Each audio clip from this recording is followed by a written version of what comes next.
He's challenged. He wants to be at WrestleMania, so you need to give him a star. Don't give Cody Rhodes Stardust. I don't see the WWE going any other route. I see them as they have probably their best wrestler right now, Seth Rollins, open. And you have you have his partner KO gone. You booked him with Stone Cold. Beautiful booking.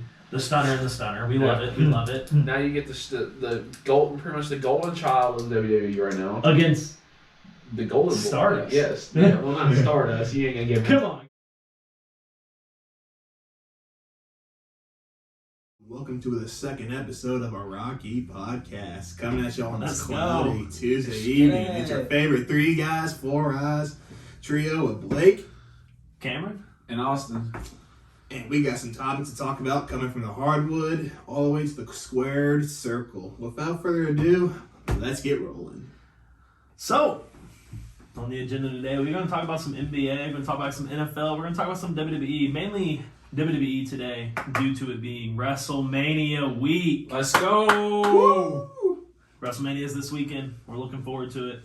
We'll be watching it. We'll be tuning in. We'll see what we can do. However, for now, we're going to talk about some NBA first. There hasn't really been any news in the NBA.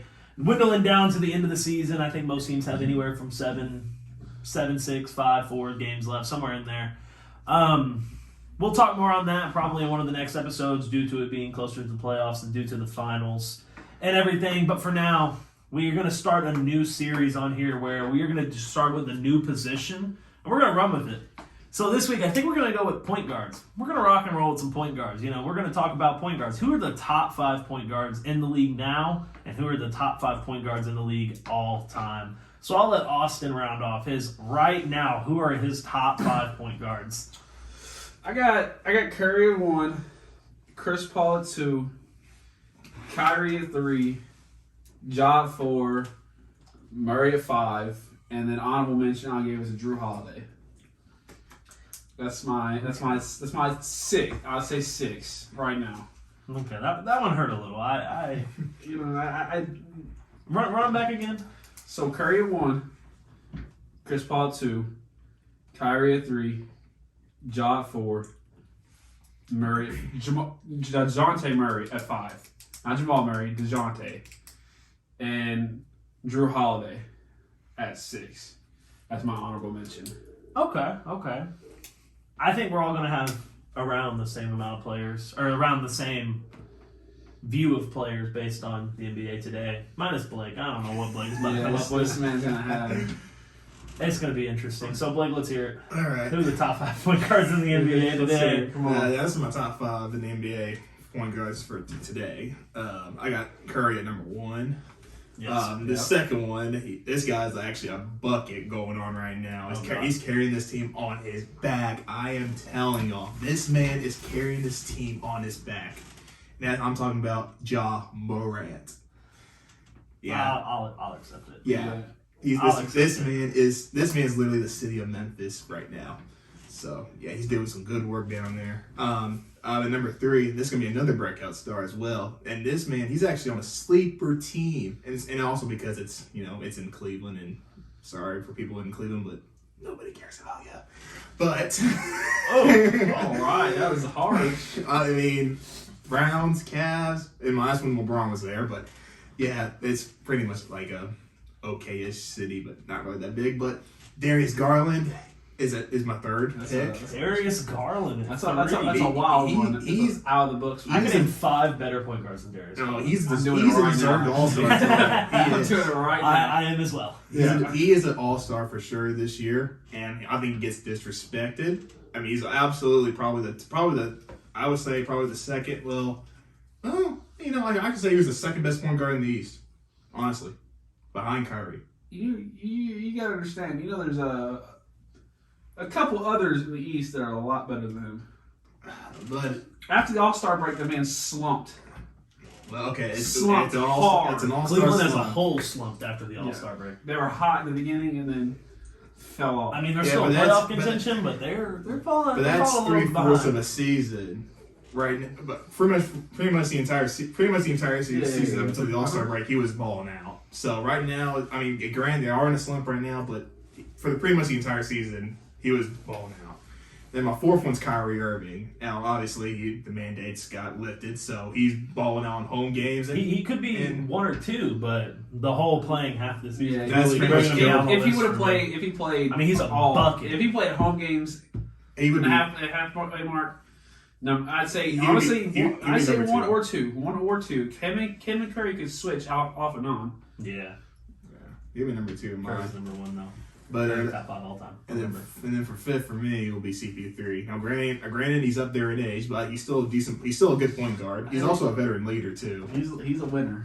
He is a So, winner. run through your top 5 again. I got number 1, Steph Curry. Number 2, John Morant. Number 3, Darius Garland. Number 4, Kyrie Irving. And at number 5, we CP3. And then also forgot to mention my honorable mention would be DeJounte Murray of the Spurs. So, yep. All right, Cameron, so let's hear this. Let's hear this. I think I went a little different than you all. I think you're sleeping on people, and then maybe the argument of what position do they play. But these people are point guards. So number 1, Steph, automatically, he's a dog. He's hooping. He's having a great season. He should be in the MVP contention, but I know he's missed some games, and the Warriors are iffy when he's not there, which I think should be the reason why he should be one of the MVPs right now, and he's not, apparently. But I give it to Joel, I give it to Jokic. But number 1, Curry. Number 2, I'm going to go John Morant. John Morant's hooping. He's missed some time. I know he's out right now, but still, he's having a great season. And his team's balling out. Still put almost 50 on Golden State without him. Oh, that's insane. The Grizzlies are also, what are they, second in the West now, and then they're automatically a top 4. So that's pretty cool, knowing you can go without Ja and be a top 4. Yeah. Some of the West teams, though, I'd be scared to face. So number 3, this is where I differ. I think this person is a point guard. I think this person should be classified as a point guard. I think they revolve shooters around him. I think Luka's number 3. He's a shooting guard. No way he's a point guard. I think he's a point guard. I think the way he passes the ball, the way the team functions around him, and how he's moving the ball, he's putting up 30 and 12 a night. You gotta look though. When he does, he's like a what, a 37 and 7, 38 and 8 guy or something like that. You're going way too high. I think those are just stats. His stats are around points, there. not points wise. Points wise. Oh no, that was He's like 25. I would say 25-7-7. Yeah, 25-7-7. He's right. I'll go on that. He's right around there. Well, number 4 is going to go into the same motion. Number 4 is James Harden. Oh. James Harden, now that he's with the 76ers, is their point guard. No, He literally plays. No, Tyrese Maxey shoots. James Harden So is does their James point Harden. guard. He shoots just as much as Tyrese Maxey. So I think Harden is the point guard of that team. I think Harden dishes and facilitates that ball. I think Maxey is the shooting guard of that team. And then number 5, just like he was with Harden once, is Kyrie. And that's only because that dude's a bucket. He's a 50-a-game star when he actually plays, but he barely plays. And I got 2 honorable mentions. Number 1 is the thickest dude in the NBA. That's Kyle Lowry. Kyle Lowry, dog. And my next honorable mention is LeMickey.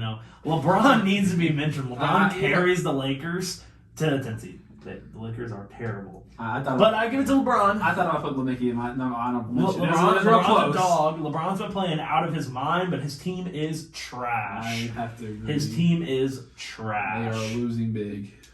So now, that's right now. Let's talk all time. And I think these lists are going to be very, very intriguingly different. Well, let's start with Blake. Blake, what's your all-time? I want to know if the logo's on anybody's list. I doubt he is. Yeah. But this one's an interesting one because 1 and 2 I think can go hand in hand. Yeah. But I think you got to give it to a certain person or we'll get criticized for it. Yeah, it's kind of hard not to. I don't want to be a casual. Yeah, we try to go out of pocket with everything we do, but You there's gotta just have a good old time. some things you can't. Some things you So gotta. Blake, who's your number 1 point guard of all time? Number 1 will probably be Magic Johnson. I mean, obviously, he's been one of the best point guards of all time, and also he was pretty much the one of 2 main factors of behind the 80s, the Showtime Lakers. Yep. Yeah, we all know that Austin's a big fan of. Yeah, of course. They won a lot.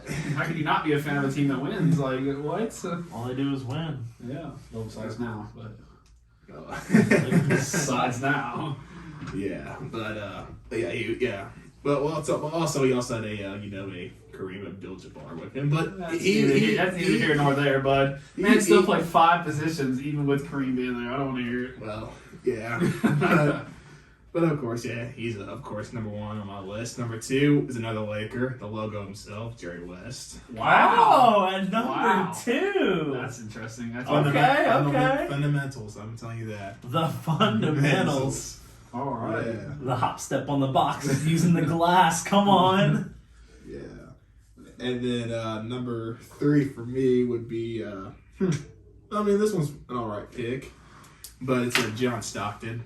You know, he was Wow. I don't like All right. well, Give a little explanation, just not long, but like he was a good point guard back in the when he first drafted. It was like in the 80s, but for the 80s to the 90s, he was early 90s type. Yeah. he was pretty much a top probably 3-point guard in the league. I'd say he was number 1 from the 80s. Besides late when he got drafted until when he retired, he was probably one of the best point guards to play the game. I say he was top 3 in the league when he was in the league.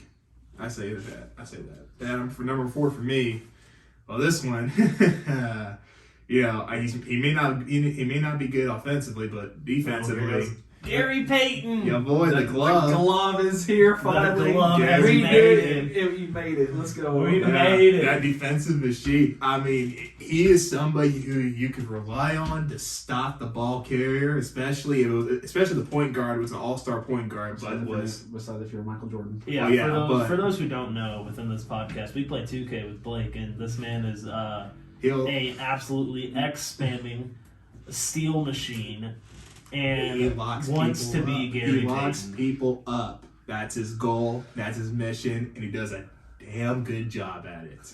So who's number 5? If number 5's not who I think it is, then you're getting kicked off the show. Yeah, we're gonna find a replacement easily for you. Because, Well, man. Oh, you might as well. I guess you might as well, because number 5 for me. Now, this one might not. This one, I mean, with his career on the hardwood, he was a good player, but more about how he was like, you know, the face or helped change the game back in the early 2000s, especially the culture as well. That is Allen Iverson.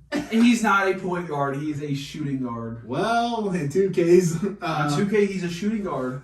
nah, it's Yes. not. Nah, Yes, they he haven't is. listed as a point guard. No. So we are He's a having shooting guard. open tryouts for a new podcast. We are getting rid of Blake Krabby. So if you'd like to try out, please shoot us a DM. If you're top let five- us know your top 5. If your top 5 then doesn't I'll do have, this. has Gary Lord have Payton mercy. and Allen Iverson in it, go ahead and just don't even send an invitation in because you're not getting it. Yes, but open invitations to join the podcast. We needed a replacement after hearing this nonsense. So who name off your top 5 again? It's Magic Johnson, Jerry West, John Stockton, Gary Payton, and then Allen Iverson. So, yeah. I don't think we can compare to this list, honestly. So It's undeniable. how do we go with your How list, bad. Cameron? So, just to reiterate, I want to say my current top 5 is Steph Curry, John Morant, Luka, James Harden, and Kyrie. So I'm gonna flow some of those into my all-time top 5. One thing that I have to mention is I do notice that on my top 5 I have someone all-time but not current, and I just want to say that is an honorable mention. I really didn't think about it. I really just wanted to include Luka and Harden just to prove a point. So all-time, number 1, I mean, I'll go Magic. I'll give it to Magic. I don't think he'll stay number 1 for long because I think number 2 will overrun him by the end of his career. And I think Steph will end up being the best point guard to ever play the game of basketball. I think he's number 2 right now. I'll let him stay there, and I'll let Magic be ahead of him just for the fact of point guards, and Steph does score a lot, and so I think you can consider him a shooting guard if you really wanted to dive down into it. Number 3, I'm going the walking triple-double. I'm going Oscar. Oscar was a dog, you know. He played on that Bucks team. He played with Kareem. He I averaged a totally trip. forgot. I totally He forgot. averaged Oscar, a trip. to be honest. I thought about putting Westbrook here, but, you know, we've seen Westbrook. So number 4, I'll go Stockton. I do have Stockton. I think Stockton changed the game a lot, and The pick and roll with him and Karl Malone. yeah, and the feel of passing, and getting the ball to who you wanted to get it to and how you wanted to get to it. That movie about Stockton is pretty good. Behind the back pass, you know, the usual. I think Stockton helped change the game with Utah, and I think Stockton was a big asset in the point guard movement. And then number 5 is the person who I think is the only true point guard in the NBA now, and that's Chris Paul. Chris Paul, an absolute dog no matter where he's at. He needs a ring. He might get that ring this year. Phoenix is hot. And my honorable mention, I'm going to say Isaiah Thomas, the old Isaiah Thomas, Detroit Pistons Isaiah Thomas. Don't get it twisted. Not shorty Isaiah Thomas. But running through it, I got Magic, Curry, Oscar Robertson, John Stockton, Chris Paul, and then Isaiah Thomas as an honorable mention because I don't think he'll get mentioned, and he was a bad boy in the city of Detroit. Gotta love it. A quick question, though. You say you have Isaiah Thomas in your list. Is that correct? Or Yeah, he's an honorable mention. Oh, all right. Is it because of his play style, how he was physical, or is it just because he was one of the few people to win a ring against Michael Jordan? Michael Jordan. Michael Jordan. No, I like the play style of the Bad Boy Pistons. I liked the team they had. It was a very defensive-minded team that really bodied everybody hooped on offense at the same time. You call foul, they throwing punches. Yeah. So, I just think it was a defensive team, and I think he strived in like a defensive play setting in a very physical environment that I don't think a lot would strive, except Steph. A young Rodman on the team, too. Steph in the 90s putting 40 on everybody. I don't care what anybody says. Now against the Bad Boy Pistons, I can tell you that right now. Boys, they going for his ankles, and he's done. All right, Austin, you're up. Let's hear that all-time top 5. All right, I got Magic, of course. Lakers fan at heart, and of course, probably hands down best point guard until Steph takes that position. I have Steph at 2. That's like Cameron said, hands down. At the end of Steph's career, easily top point guard ever. I don't even think it's going to be close to the next person.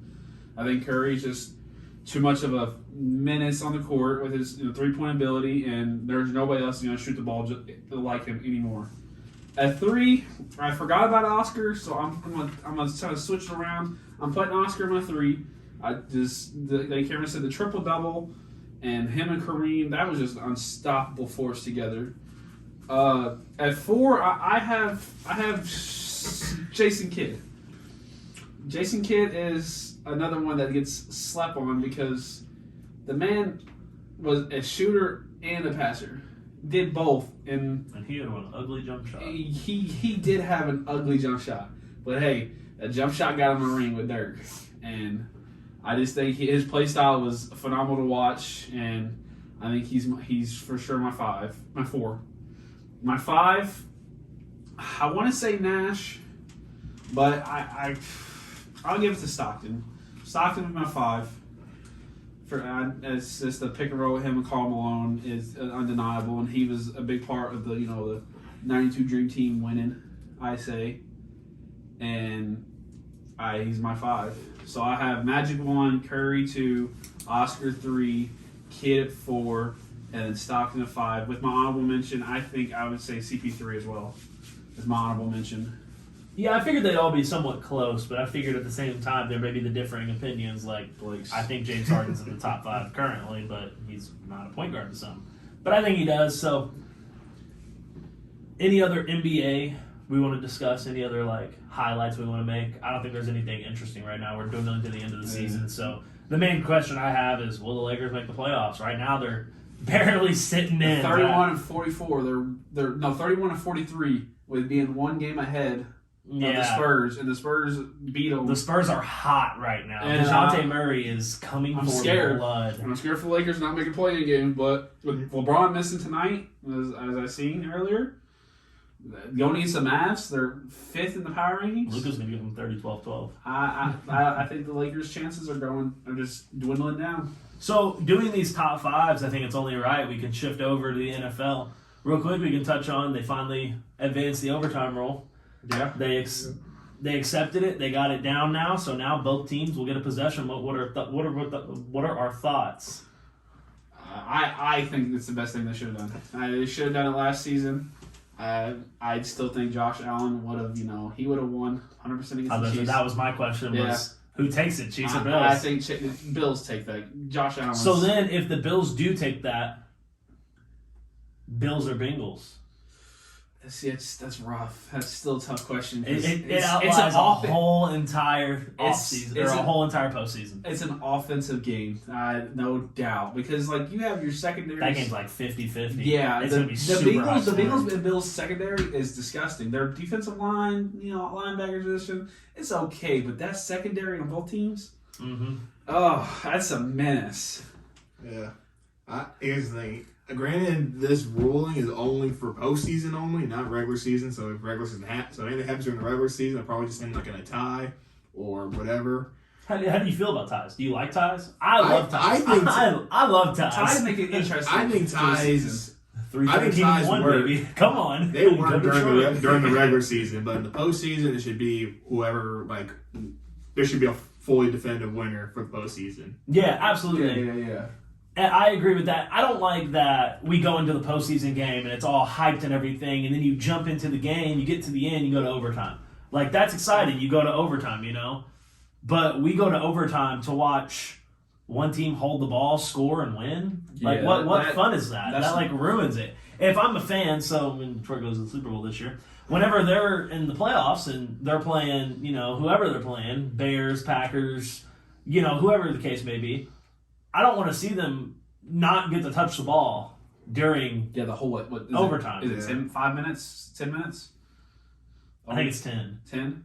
So then it's just like, it's not fun. Like, I'm going to sit here and watch a team get ambushed. You get a run heavy offense. And just like you just mentioned, the Bengals and the Bills, you say that'd be a very offensive game. What happens if that offensive game goes 49-49 into overtime? Well, we're going double, triple overtime on this. Yeah, in the old rules, we're going one overtime, one possession, because Josh Allen's not marching his team down the field. Yes. Josh Allen's going to take that team down the field, he's going to score, and then the game's over. Like, what fun is that for the Bengals? It's like a coin flip. It's a 50-50 chance. It's like going gambling and putting all your money on black. Been there, done that, So, any other thoughts on overtime? Well, here's the thing. I know there's probably going to be some people saying, well, it should be the defense's job to stop the offense. And if the defense can't stop it, then there's no point for you to get it, for having a chance to score. Well, in my opinion, I think that's kind of, BS. Because I think that both teams should get a chance to have possession of the ball and be able to score. If one team scores, the other team should be able to have a chance to score. Now, if the other team can't score, then that's ball game. Yep. Yeah, and even you saying that people could say, well, you've got to play defense. Yeah, that's cool. So, say we have Bills-Bengals. Bills get ball, Bengals got to play defense and stop the Bills. So, they don't do that. Why should the Bills not have to play defense and stop the Bengals? That's how I've always seen it. Like, it's not equal chance. Yeah, equal chance. And even saying oh, well, you could have won. You should have just played defense. What about your defense? Let's see your defense. Yeah. We didn't see your defense. We were clapping you all game. Could struggle. This happens. Yeah. So the other thing with the NFL is we still have some free agents. So let's just highlight the major. OBJ and Bobby Wagner. Where we think they're going. OBJ, I've seen that there's maybe a possibility of returning to Cleveland. I don't agree with that. I don't think he should go back to Cleveland because I think he'll be the secondary star to Amari Cooper. Mm-hmm. And so I still say Green Bay. But sometimes the secondary star gets more touches than the primary. Right. But I think Odell and Green Bay, because Green Bay is losing all their receivers.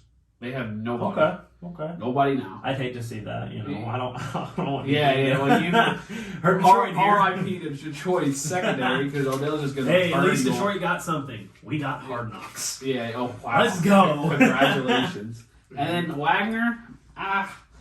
There's still reports of him going to the Rams. He just wants so much money. The Rams. I mean, at this point, he might as well just go to the freaking Rams. I mean. The Rams are trying to underpay him. Yeah, he wants, 11, 12 million, and they want to give him 5. Yeah. And so they're trying to cut it directly in half. He's not having it. I respect it. I just don't. I don't see any other people needing him. I mean, of course, there's other people that'll need him, but you can't show interest in those teams and then be hey. Yeah, you can't say I want to go to a winning team, and the winning teams are all right, well, we're not going to pay you. Right. We already. Then what are you going to do? We already have. I mean, there's the Rams. They already have a defensive end, Aaron Donald, who is returning this season, coming back. Mm-hmm. And yes, you got rid of Von Miller, but you still got to pay Jalen Ramsey. You still got to pay. If you want to bring OBJ back, you got to pay OBJ. So they just paid Stafford. So Bobby Wagner to the Rams. I'd rather see him go there because we know he's gonna stud out there. Same with the Ravens. I mean, yes, the Ravens could use him, but I don't think they need to pay him for what he's worth. So I say I still think it's between the Rams and the Rams and the Ravens, but I don't know who else would accept him with the money he's asking for. Well, I think, same with you, Austin, I think Bobby Wagner is probably screwing himself by saying, I want to go to a winning team, but the winning teams can't pay him the money. So they'll say, all right, we'll give you on this team, but we can't give you a big contract. And then all of a sudden he turns around and says, well, I want to be on the winning team and I get a big contract. Yeah. So I think he's just screwing himself right there. And as for OBJ, I mean, yeah, he could possibly go to the Packers, but in my opinion, I think he would better off. I think, honestly, he would be better off going to, well, this might be a wild card take, but if the 49ers are going to keep Garoppolo, I think he should go to the 49ers and be the second piece behind Deebo Samuel. Wow. I have actually seen a lot of things saying that Deebo Samuel's getting targeted by other teams in a trade along with a few other people. I don't know how valid that is, but one place I would say OBJ may fit in pretty well with, it would depend on how they want to base out their team. But, I mean, I think if he wants a ring, OBJ wants another ring, don't go nowhere. Just switch teams. Let's go to the Chargers. Well, they got Mike Williams. Yeah, they signed Mike Williams. Yeah, fantastic. Now you need a slot. Yeah, but throw OBJ in that slot. He's not gonna be. I mean, I've also seen Patriots though. I did see Patriots. Patriots are a big one too. That was the next one I was gonna say, based on them just not having a strong one. Patriots are after him too, and that is very interesting. Once Jacoby Myers have one career touchdown in 2 years, what the? You gotta run heavy offense. Or even if OBJ wants to go to Dallas, Dak Prescott's fantastic. They just lost Amari Cooper. They got CD. Play alongside CD. Well, they also overpaid Michael Gallup, so they did pay him a lot of money. Overpaid him. I think there's a lot of possibilities for OBJ, but I truly, in all honesty, don't think he'll move. I think he'll end up signing back with the Rams. If not, he's going to go back to Cleveland. Bitcoin, bro. He's going to get that Bitcoin contract again. Get that Bitcoin contract. All right, so we did the top 5. So we talked top 5 quarterbacks last week on the podcast. So let's go top 5 running backs. Who we talking here? I know this one will be a quick one because I know we already kind of discussed it a little bit, and then we said, well, let's bring it to the podcast. I'll start. I got Henry, obvious King Henry, number 1. Man's a tank. He ain't fantasy keeper. Stiff-armed a grown-ass man into try multiple. Yeah, okay, men. My bad. Multiple grown-ass men like they were children. I got Jonathan Taylor too. Man is disgusting at running back this year, and he popped off for the Colts, ripped to their playoff postseason, and Carson Wentz failed them like usual. I got Chubb at 3. I think Browns have a good offensive line, and Chubb just succeeds a lot with them. 4, I got Mixon. I think Mixon is he's a little, I would say he's not underrated, but not appreciated enough to what Cincinnati did for him and how he ran the ball. If they get a better offensive line, I think him and Chubb could have a run for the money of 3 and 4 for me. And at 5, I have Dalvin Cook. Man behind Justin Jefferson is the only option on offense that they have. And they just, without Dalvin Cook, I don't think they win in that many games. The ones he at least played. Because, he got in some trouble with his wife and, all other stuff. And honorable mention, I have Najee Harris from the Steelers. Oh, my God. Man was a rookie, but killed it. One thing I will say about Najee Harris is that I think he's going to be an asset next year behind Trubisky. Lord have mercy. That man's going to struggle. I think he is going to get a lot of carries. But that AFC North team, each team, Bengals, Browns, Ravens, Trubisky's going to get beat up a lot. A lot. And because that is some scary D-lines you got to go against twice a year. Najee Harris is going to be his, honestly, 15 carries, probably 100 yards a game, honestly. It's going to have to be that. They lost Juju. Yep. They lost they lost another receiver. Washington. I mean, you got Deontay Johnson and Claypool. Claypool. I mean, they're wide receivers that they'll make a play if you get them the ball, but I don't know if Trubisky's going to get them the ball. Yeah, I think they're going to have to play for him. They're going to have to go for the ball. And Yeah. Because, Claypool and Johnson are freaking slots. Claypool can't. They're quick. Yeah, they're quick, but they can't run routes. Yeah. Man struggle to run. They're physical receivers. Man struggle to do a curl route in many games, but Najee Harris is an up and coming. I think he'll be top 5, maybe running backs this year. Honestly. So I'll go ahead and do mine because I feel like mine's a lot different than yours. Run through yours again. I have Henry at 1, Taylor at 2, Chubb at 3, Mixon at 4, Dalvin Cook at 5. Honorable mention Najee Harris. So our top 3 are the same because number 1 I have Henry. Henry's an absolute dog. He's a menace. The fact that he finished top 5 in rushing yards and didn't even play half the season is unreal. Man, I understand we have quarterbacks like Tannehill who doesn't have an arm. Number 2, I'm going to go Chubb because I think Chubb could prosper a lot more if he didn't have that 2 running back system with Hunt. And I think that's always going to kill him. But I think even if you didn't play Hunt and you let Chubb run the ball and you hit Chubb on the check downs, I think Chubb would be an animal. Yeah. Number 3, I have Jonathan Taylor, and I had to make some changes because honestly, I completely forgot about Jonathan Taylor. Jonathan Taylor, he's young. He's been breaking out. He surprised a lot of people. I know a lot of fantasy owners said that he was one to stay away from, along with Mixon, and look at them both going absolutely crazy. Sucks his team didn't make the playoffs. He should have carried him, but he can't put the whole team on his back. 4, I have Kamara. I think Kamara deserves to be in this list based on him going through the amount of quarterbacks he's gone through, going from Breeze to Winston to Taysom to just, I think Kamara has shown that he is elite and he needs to stay. And number 5, I got DeAndre Swift because DeAndre Swift No. DeAndre Swift is going to not prosper. Even top 10. Let the Lions grab a couple more linemen, and he is an animal. See, that's a what if though. You gotta. We're talking about now, not later. My honorable mention is Sonny Michel. He has rings. He has rings. Yeah, okay. He's a dog. He just got another ring this year. He's an absolute menace. And then another honorable mention, I'm going to say Christian McCaffrey, just because it's Christian McCaffrey. He's going to be good no matter where. I thought about throwing Myles Gaskin on there, but he's kind of trash. So 1 Henry, 2 Chubb, 3 Jonathan Taylor, 4 Kamara, and 5 Swift.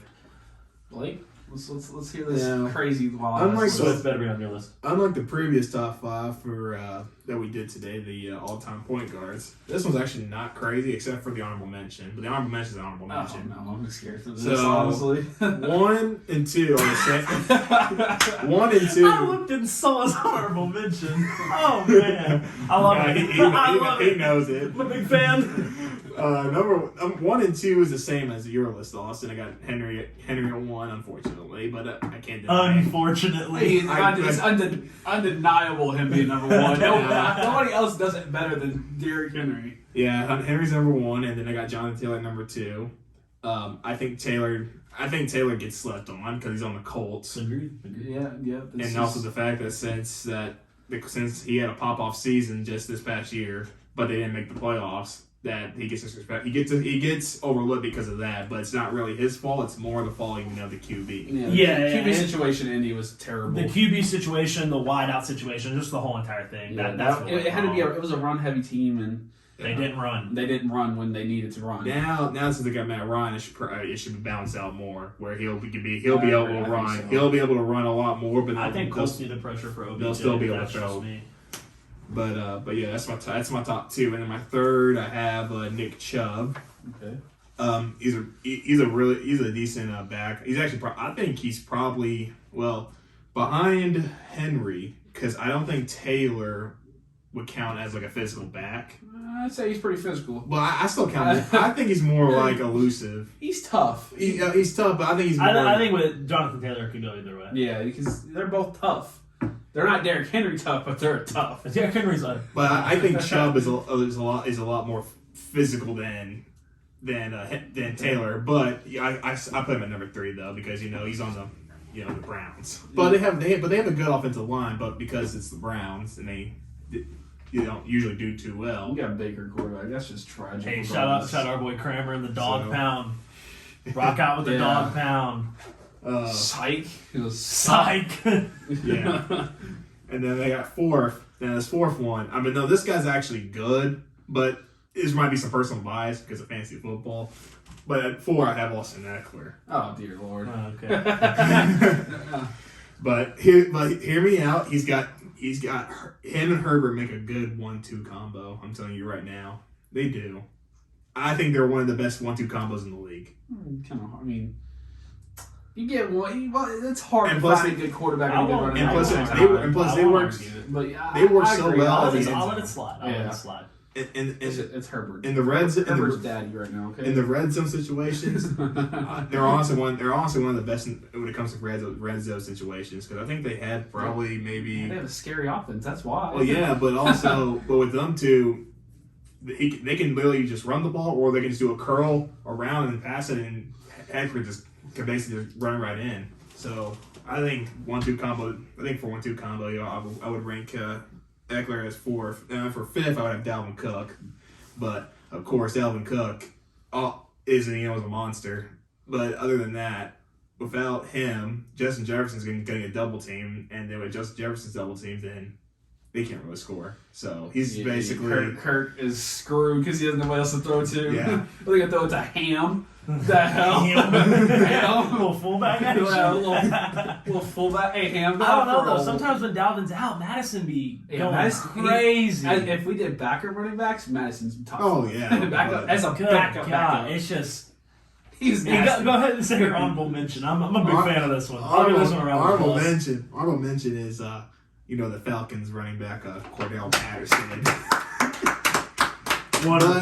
Wonderful. Can we also put him in top 5 quarterback, top 5 wide receiver? Yeah, I'm gonna put him in my top 5 safety. Corner. He does absolutely everything on the Falcons. Imagine having him in fantasy. Oh, I don't have to. I did.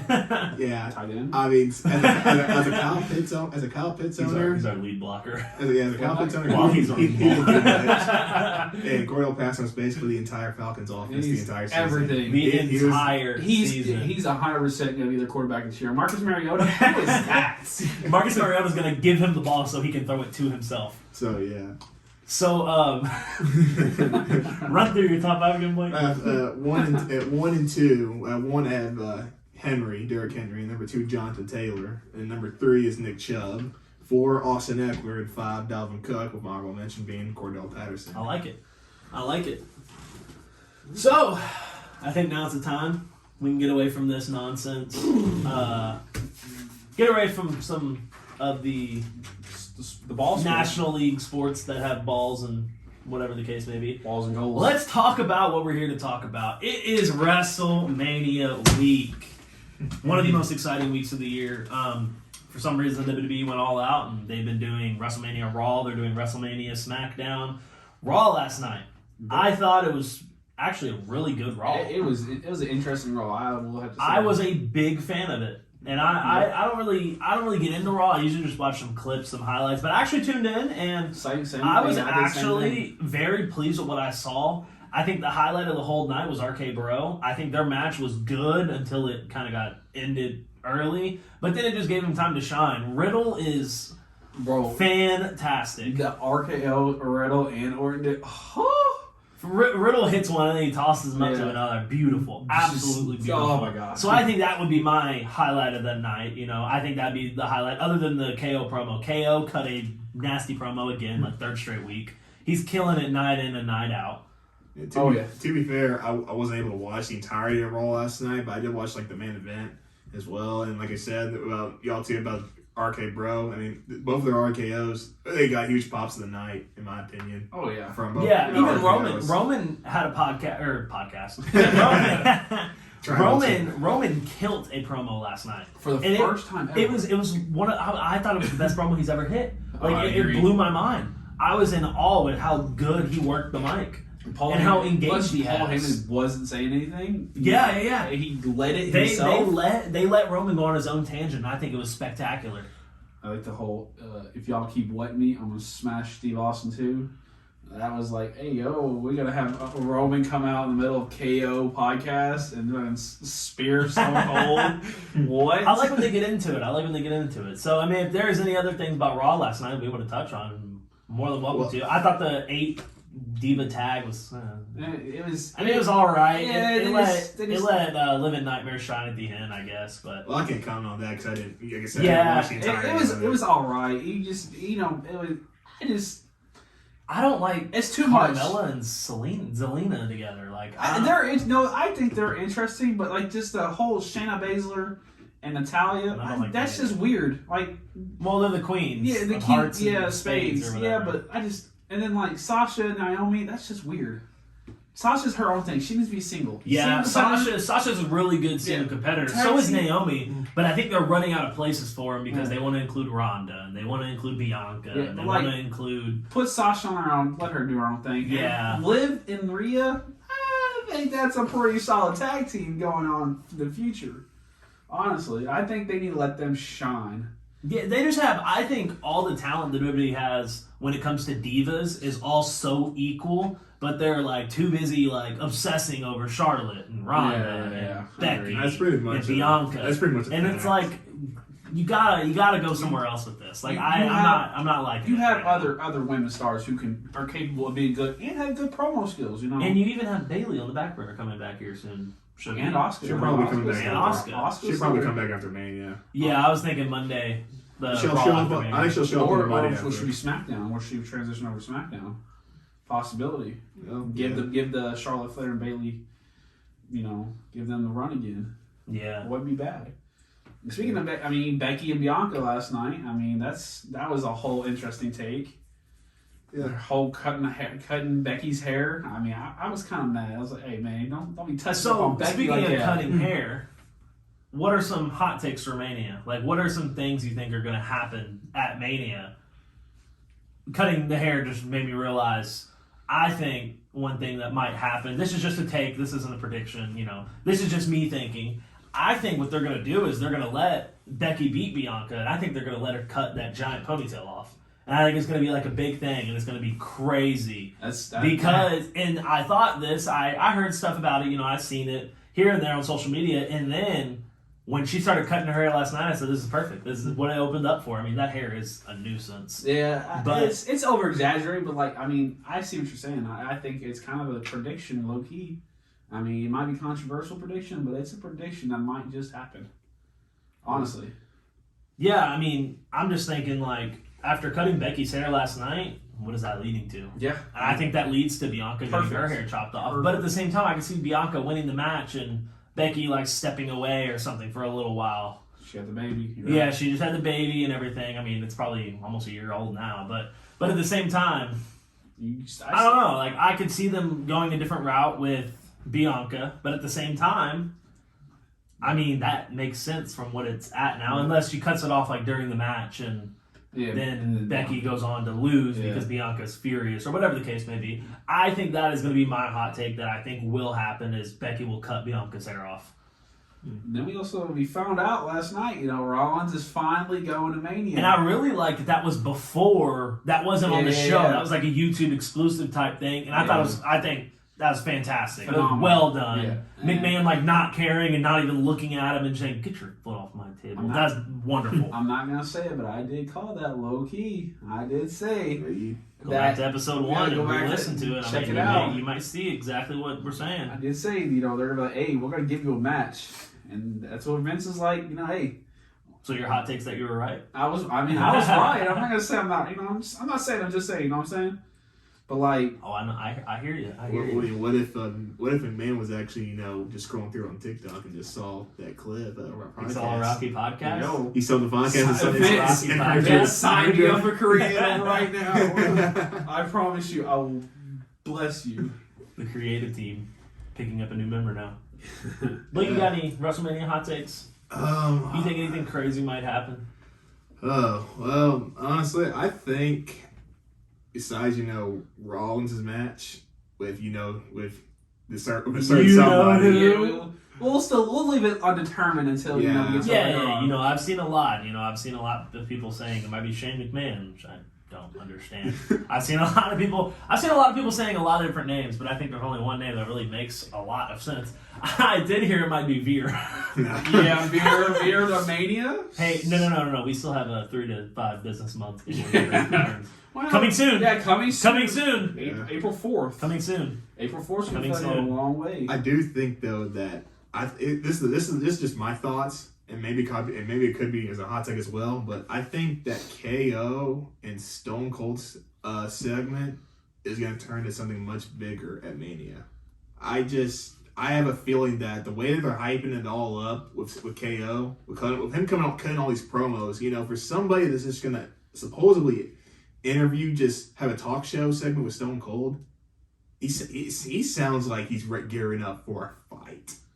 I can see it leading to something. I think it's going to lead to something at Mania, and something's going to happen. So it's going to be so big that it might even overshadow. I think it could potentially overshadow not Rollins, but Lesnar versus Reigns. I think so.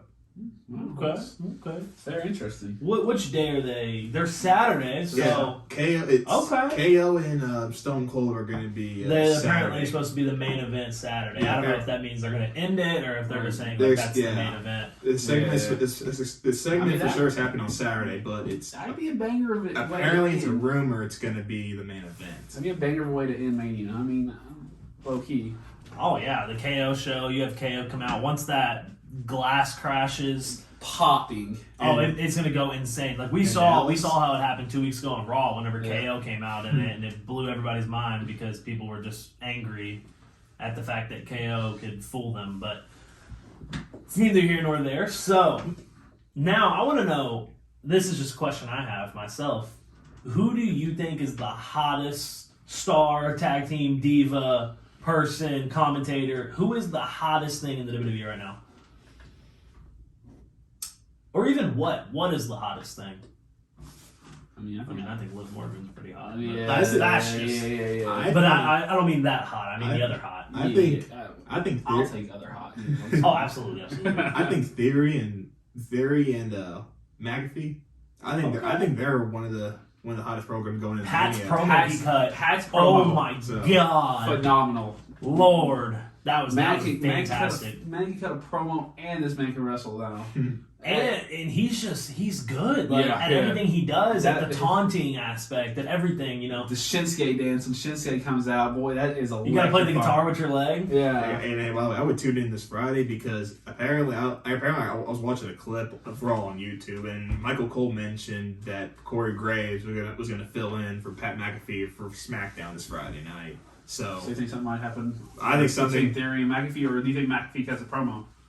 I think McAfee will probably cut a promo, but they'll probably more than likely have like an arena brawl throughout on that show. I actually like that they let Ricochet come onto Raw last night. Yeah, and face Austin Theory and let Austin Theory bury him. That was interesting. I was really confused. Yeah, honestly, that was a head itcher for me. I was very confused. It ended a lot faster than I anticipated, but I'm a huge Austin Theory fan. I think Austin Theory has the perfect character right now, so I don't mind it. But I was kind of weirded out by it. I was too, honestly. Well, coming from from Reddit, I think coming from Reddit, it's their way of just making Austin Theory look strong coming into Mania. Yeah. However, I think you made Ricochet look. I wouldn't have made Ricochet look bad by burying him, like pinning him and defeating him because he's the IC. I think he's the IC champion. Yeah, he is. Yeah. So okay, I thought I mixed him. That's why it was weird that they brought over the Intercontinental Champion. Where's Finn? Cross shows. Where's Finn? Like they should have done something with Finn last night. That it was just a weird. But then you have the thing with Finn's in the Andre Giant Memorial Battle Royal. But why wouldn't you do something with him on Monday night leading into Mania? That's just weird. I wouldn't have made Theory defeat Ricochet, pin him, but I would have made it to where he would destroy Ricochet, but it's disqualification. Let's say that McAfee's promo last week probably sent him over the edge, and he just snaps. That match also was interrupted. Pat McAfee also interrupted that match. Oh. That made put Finn up. Well, you think about it now. Austin Theory faced Finn Balor last week and lost. So because Pat. Now why not put Ricochet against him and have him show him like, oh, I'm the dominant one in this show. Yeah, I guess it does make sense. It's just a weird thing that happened. You know? So you think the hottest thing right now is the McAfee Austin Theory beef? I like that. I like that take. I think so. I was honestly, I say Seth is, Seth's thing, him going solo, not having made anything. I think that's hot. I also think Roman right now, he's crazy. He's great. He's just he's the star of this. I think the whole. I'm glad that Brock's making appearances to keep up. Even Brock's interesting. Brock's went from suplex. He's his own person now. Now he's the country star who's gonna open a can of whoop ass. But I think the WWE is killing it right now in terms of planning. Like, I would even say that the whole Miz and Logan Paul thing.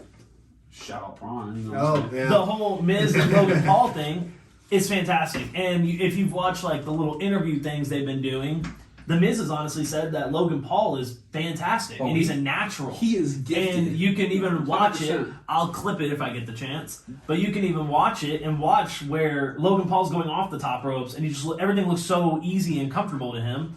And he even talked about how boxing just came natural, and he loved it. And now he thinks that now even with Miz, WWE is going to be something that he falls in love with. And he has Miz in his corner. Miz is mentor, bro. Miz is legendary. Miz is fantastic, top 5 all time.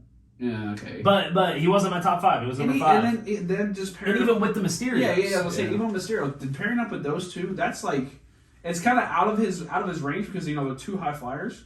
But and that's why I think Logan Paul is trying to go high flying versus not because the Miz isn't. The Miz is more technical. So that's what I'm saying. You pair him up with the Miz is the mouth and Logan Paul can be exactly. The high flyer versus the star-studded show.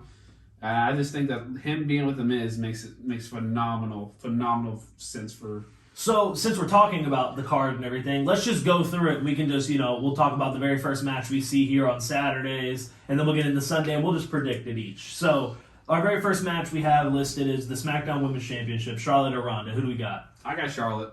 It's going to be probably Ronda for me. Yeah, I was going to say Ronda as well. I can see them giving it to Charlotte, but I can also see them letting Charlotte take a breather, I guess you'd say. She's right. I mean, she is on her run for a while. She is a hot superstar right now, but I can't stand her. Yeah. And so next we have the Raw Women's Championship with Becky and Bianca. I got Becky.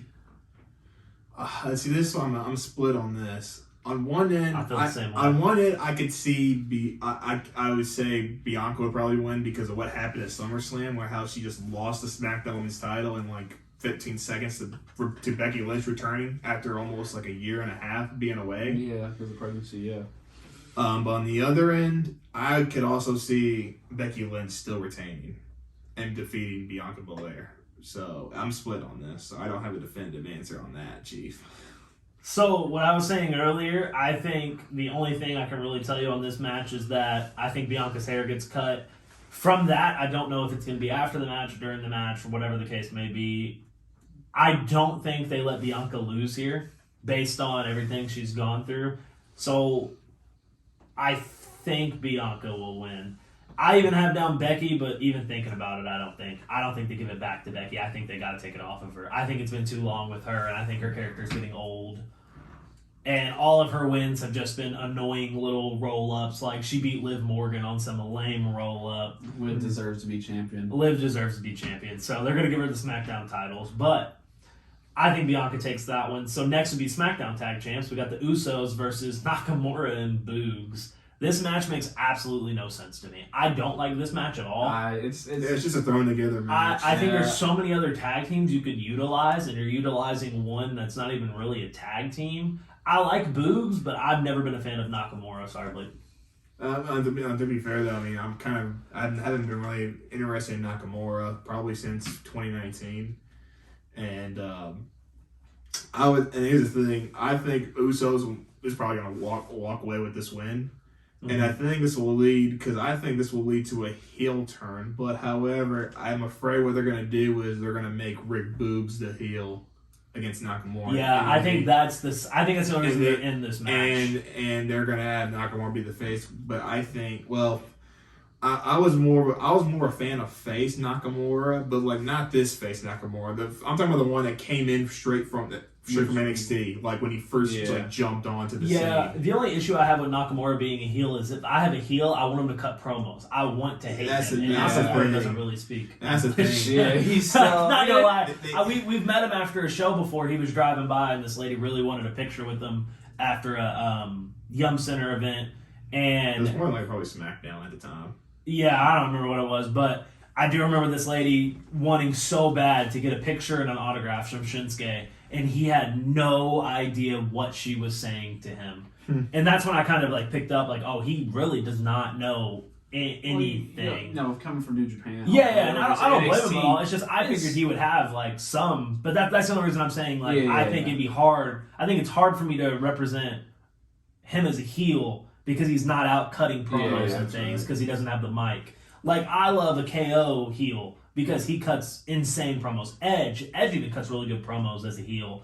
So does, like, Roman Reigns. Like, he's been killing it. Rollins goes either way. AJ does good work. Yeah, so that's what I'm saying. Like, when I have a heel, I want him to cut some good promos. And I think Boogs might have potential. I've never really paid much attention to him. And being physical, even... And I like his mustache. It's kind of the same with New Day. You think about it, because you have Xavier and Big E. Well, you have Nakamura and Boogs. That's your muscle and your quickness. Yeah. So like that's why I think that the Usos might lose.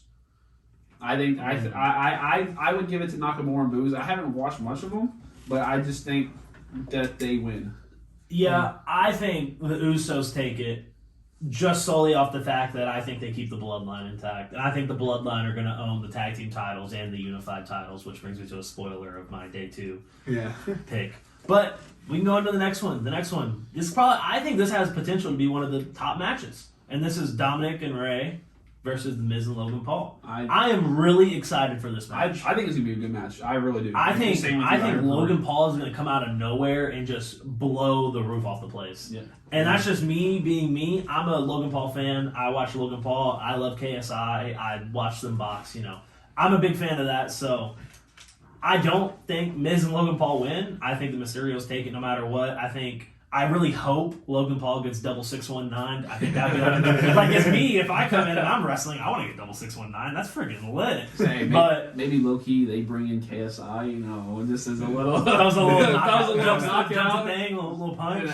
But yeah, I think the Mysterios take this one. I think that one's an easy one. Yeah, I have Dominic. I have the Mysterios as well. Yeah, I'll probably.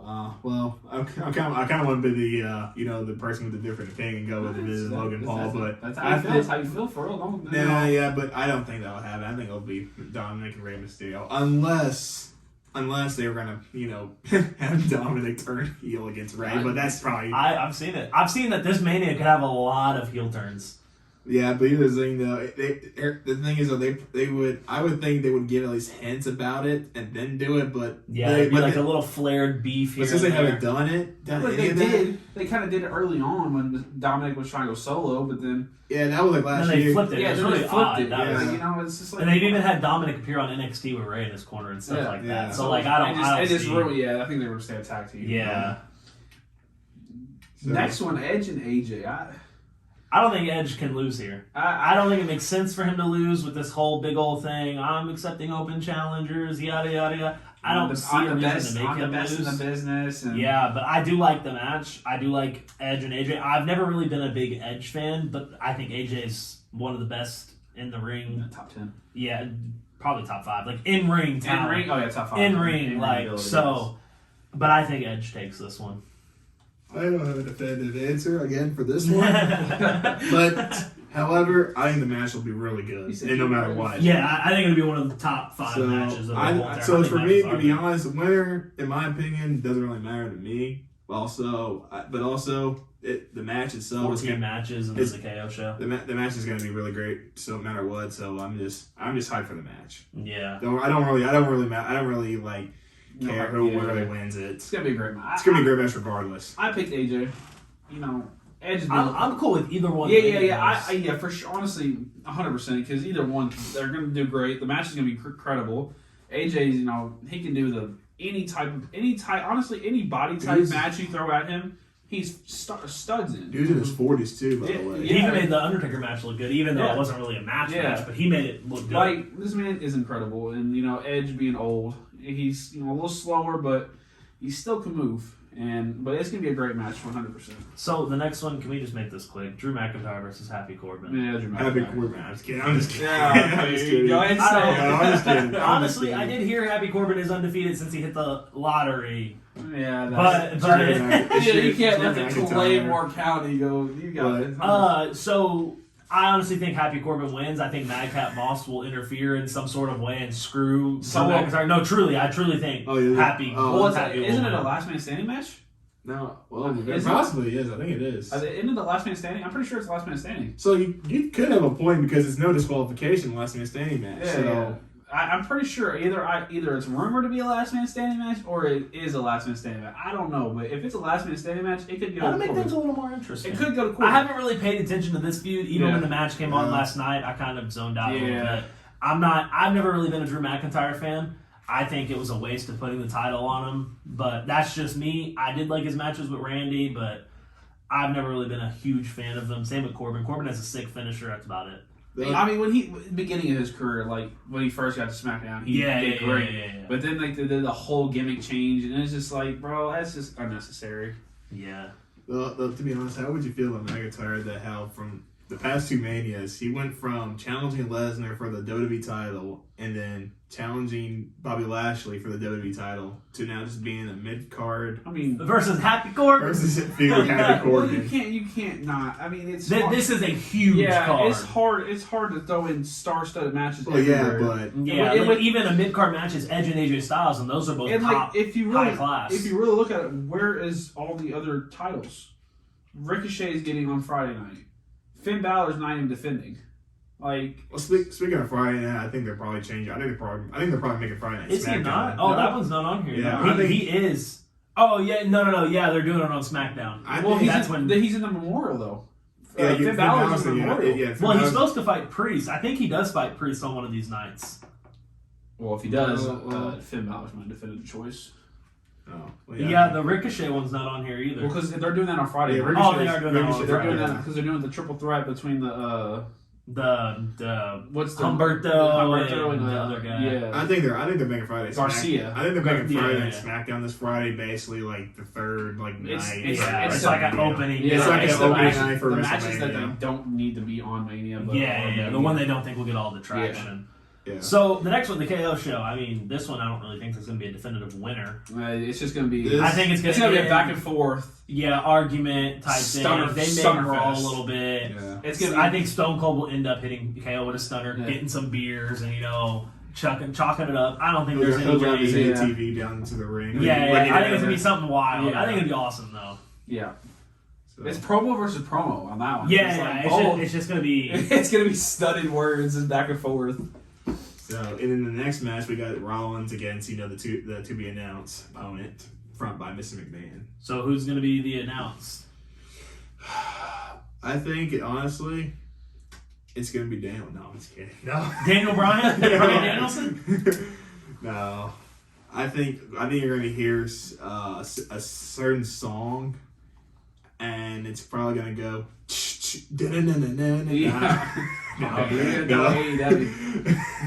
No, but I do think it's gonna be somebody that we used to work for AEW because in the past months we had a few stars leaving. Whoa! Yeah, all these fucking mirrors. So I think no matter what, whoever Rollins fights, he loses. Yeah, whoever is selected. Yeah. We don't know who Cody. But whoever comes in for Mr. McMahon, I think they win. Stardust. There's no answer to that. Yeah. So who do you think's gonna win it? I think it'll be the opponent. The opponent. It's just hard not to do that.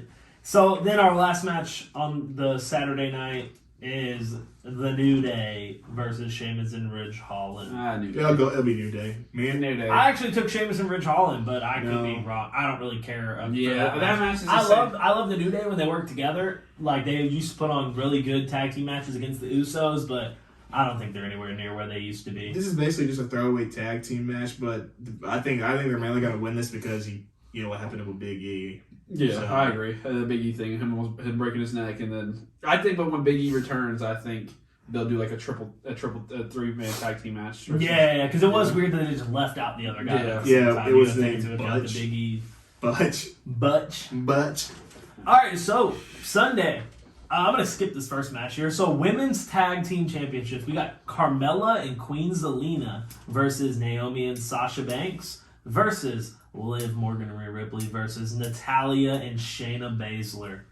Who do we got? Live in nightmare. Glad we can all agree. That's easy. Glad we can all agree. Oh, Liv Morgan.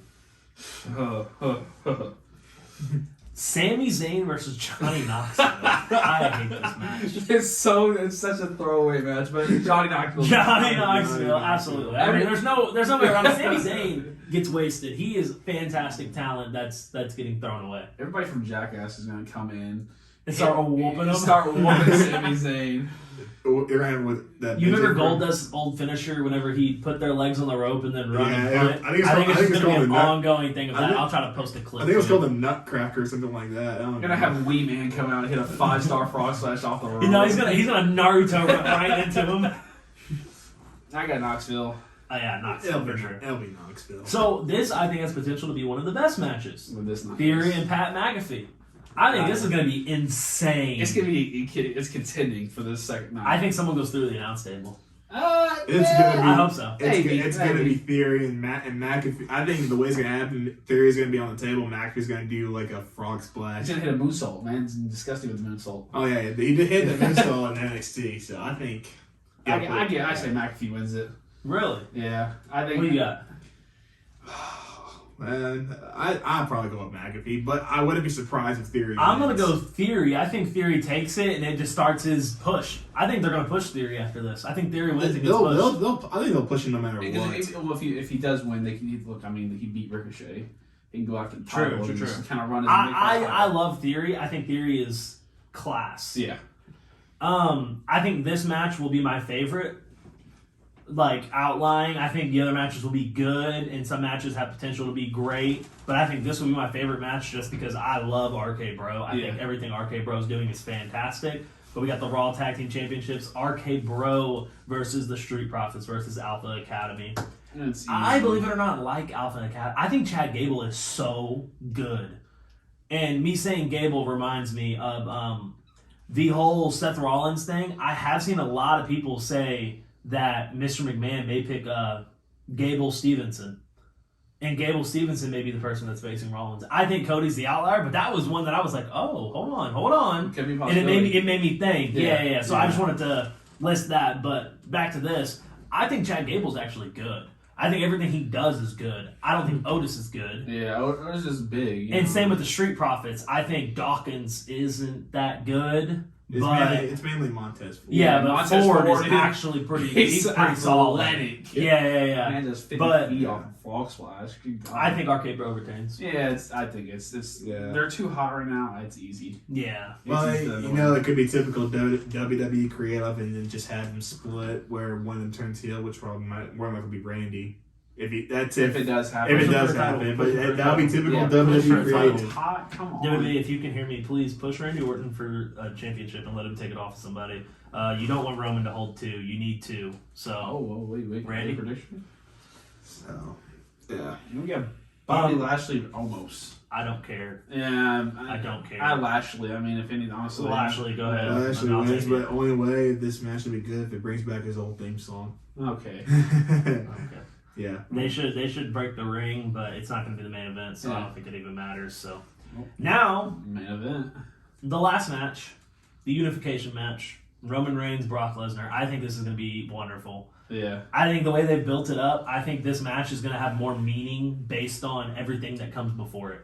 Everything they've done over the past month or two. Yeah. There's everything, just the whole, from the Elimination Chamber and Brock F5ing Austin Theory off the top of the cell. Like, I think this all has been built up so well. I think it has so much potential, and I think it's going to be wonderful. Roman wins, though. Roman wins. I think Brock goes into hiatus, goes, retires for a little bit, and Roman just takes both titles easy. I'd say probably more than likely Roman's gonna win.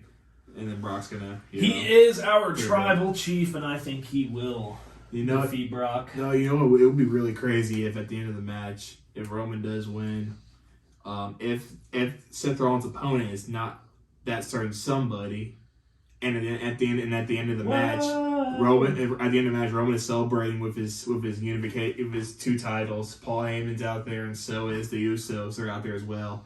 And then on the stage, Tony Khan comes out. You see Tony Khan. And wait a second. And you see Brandy, and then here comes Brandy. And then after that, then the music hits. Whoa! And then you got Cody coming. That would be pretty cool. I wouldn't even be mad about that. That would be hilarious. But And the odds of that happening. and then falling behind him while his music is playing, he'll have his older brother Dustin Rhodes. Okay, Dustin. Wait, yeah, bring back Dusty. No, Dustin Rhodes. They all point up, and there's one of those 3D figures they've been doing, and it's the Dusty. holograms. The holograms. Dusty. You have Gold Dust with him. It would probably just be Dustin Rhodes, but I wouldn't be surprised if he comes back in the gold painted face. But So, yeah. I think the last thing we do here is just, what are your predictions for out of 10? How you think WrestleMania will go? I say 8 out of 10. 8 out of 10? 8 out of 10. There's some of the matches are in, but like the championship matches, A1. I think it'll be a 9 out of 10, mainly not because of the matches, but because of the surprises and then the reactions. Mm-hmm. The reactions. I think the utilization of Stone Cold is going to be a big one. I've heard rumors The Rock may make an appearance. I think it has potential to be a 10 out of 10. I think it has potential to do a lot. I think some of these filler matches, the Sami Zayn in Knoxville, the Drew McIntyre and Happy Corbin, the Edge and AJ, I think if they are good, decent matches, I think it 10 out of 10. 10 out of 10. I think those are the matches that need to pull the weight of them. Yeah. But aside from that, unless anybody has anything else to add, we can wrap this up. I'm straight, everything is cool. All right. Thank you for tuning in to the second episode of a Rocky Podcast, where we give you our takes. Signing off, this is Cameron. This is Austin. This is Blake. We're signing off. See you later.